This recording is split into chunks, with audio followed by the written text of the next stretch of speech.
رسول اللہ صلی اللہ علیہ وسلم کے پاس ایک شخص آیا، آپ نے کچھ باتیں کی، اس نے دو خواہشوں کا اظہار کیا۔ میرا جی چاہتا ہے کہ میں پوری دنیا سے بڑھ کے عبادت گزار بن جاؤں۔ فرمایا بن سکتے ہو، اتق المحارم تکن اعبد الناس، حرام چیزوں سے بچ جاؤ، رب تعالیٰ تجھ سے بڑا کوئی عبادت گزار نہیں ہے۔ بس اللہ کی حرام کردہ چیزوں سے بچ جاؤ۔ اللہ کے پیغمبر ایک اور بھی خواہش ہے، میرے صحابی بتائیے، میرا جی چاہتا ہے کہ میں دنیا میں سب سے امیر بھی بن جاؤں۔ فرمایا بن سکتے ہو، وارض بما قسم اللہ لک تکن اغنى الناس، رب تعالیٰ نے جو تجھے عطا کر دیا ہے اس پہ راضی ہو جاؤ، تجھ سے بڑا دنیا میں کوئی امیر نہیں۔ بئس ما اشتروا به انفسهم ان يكفروا بما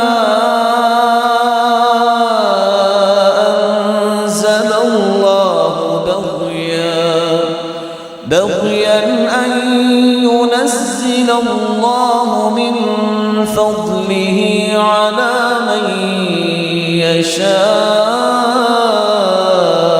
من عباده فباءوا بغضب على غضب وللكافرين عذاب مهين۔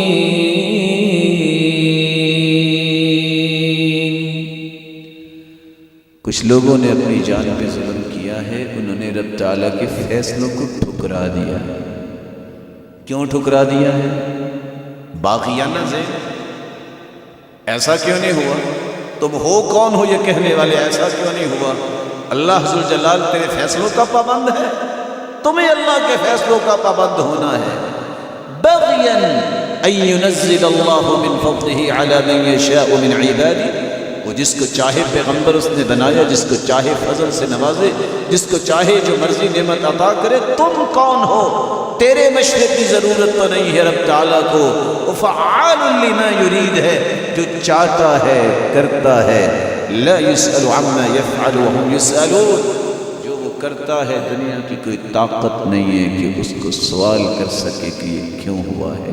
فیصلے اس کے نافذ ہوتے ہیں، اس لیے اس کے فیصلوں پہ راضی ہو جانا یہی اصل خوش نصیبی ہے۔ جو راضی نہیں ہوتا، ایک تو راضی ہو کے محروم ہوا، دوسرا رب کا قہر اس انسان پہ پڑتا ہے۔ اس لیے رسول اللہ صلی اللہ علیہ وسلم نے فرمایا تھا، سیدنا ابو ہریرہ رضی اللہ تعالی عنہ سے مروی ہے،